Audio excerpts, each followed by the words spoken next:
let's go ahead and get into this year's top five album. It was really not much to choose from, man, because this year in music, a lot of artists were holding their material. A lot of the big dogs did not come out until this COVID thing started to seem to die down, and then the arenas, were getting back full. People were allowing, to congregate again. So I think that's basically what they were waiting for. And so around May, I think it really kicked off with J. Cole, and then you got a Donda, and then you got a Certified Lover Boy, and then the rest followed. But it just really wasn't that much music that came out this year for me.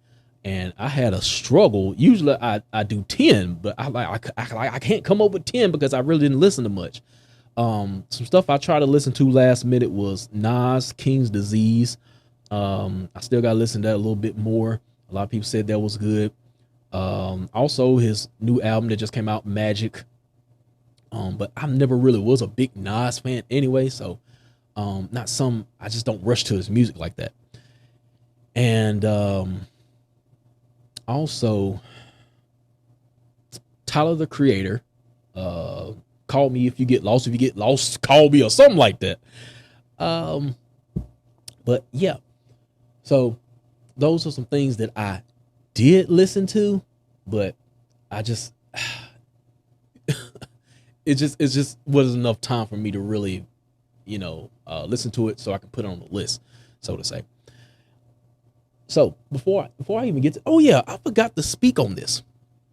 And Nas may remember, it's the whole Jay-Z comments on the verses, and I know I'm going back.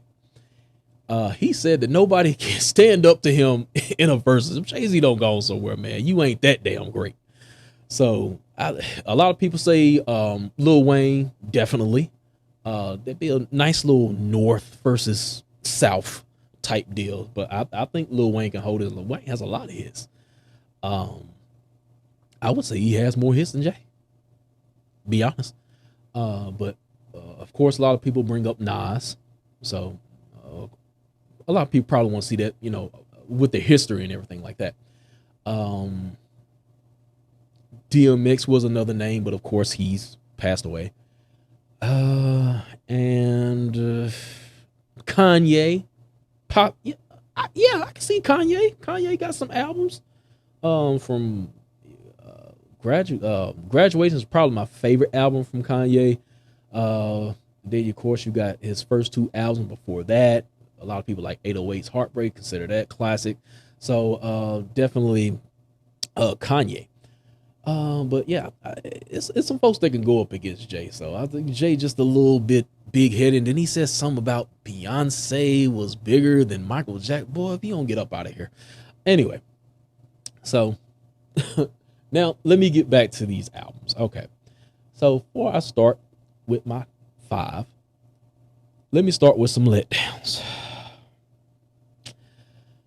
Meek Mill, Expensive Pain. I was looking forward to his next project after Championships. This was a total letdown. I listened to it one time. I said, this is not it.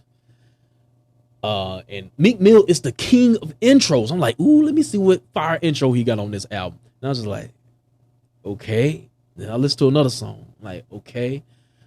And then the album cover is already turning me off.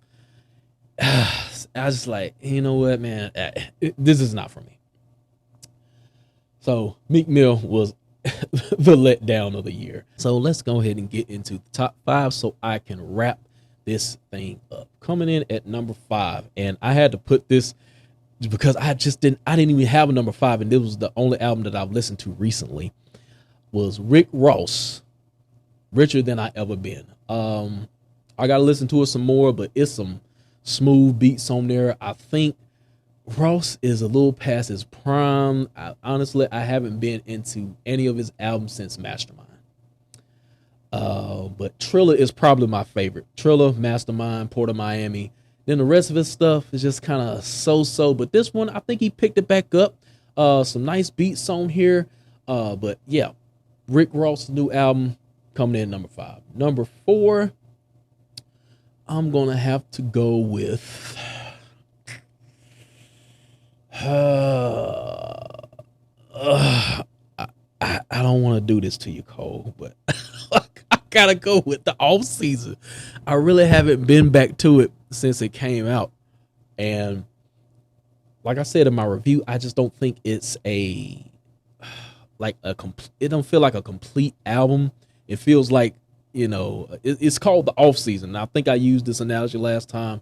In the off season, you're preparing for, the big game, you're training, and his big game would be the fall off. That's supposed to be, the next big album. All this stuff is supposed to be leading up to. So, in that perspective, I'm like, okay, I guess I can give it a pass, but I listened to it, the whole album. I can listen to the whole album, but just just from a complete package, I just don't think it's there. So that's what I think about J. Cole. But number 3, I would have to go with, and I'm coming up with this stuff on the fly, Isaiah Rashad, The House is Burning. Of course, he's TDE artist. We still waiting on you, Kendrick. Where you at, man? Kendrick is coming next year. But yeah, Kendrick, SZA need to come out. I like that. Her new song, If You're Wondering, I Hate You, something like that. So I'm waiting on her to drop. But yeah, this was the only artist from TDE to drop this year. And I was digging his album too. He had that dang, man, I'm live.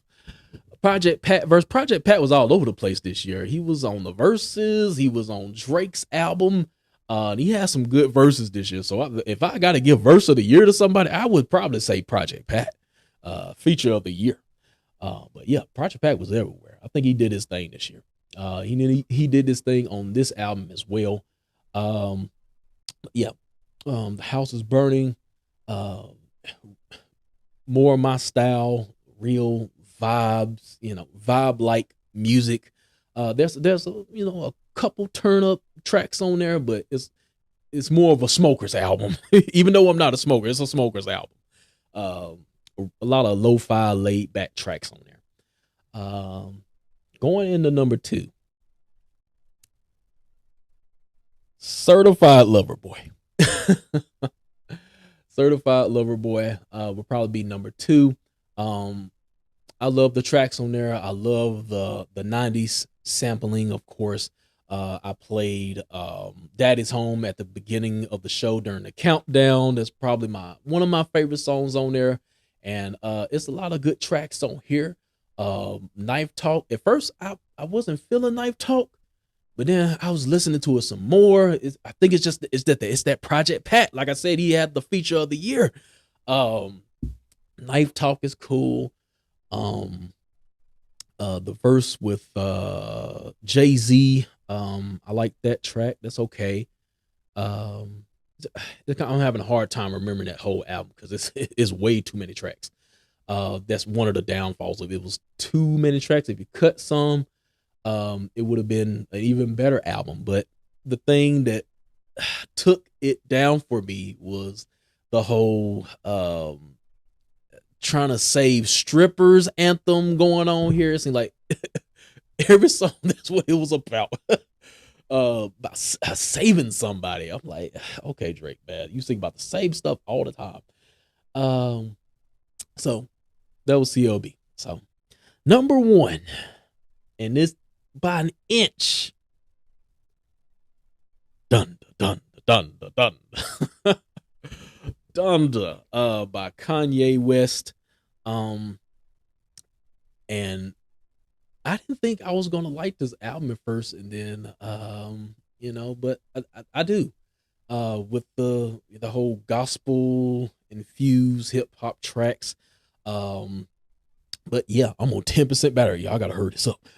But yeah, Kanye West gets my number 1 album of the year, but I'm gonna be honest, guys. I'm just like, I put these up here because these were the albums that I listened to this year, and I did enjoy them, but none of these albums, the replay value just isn't there for me.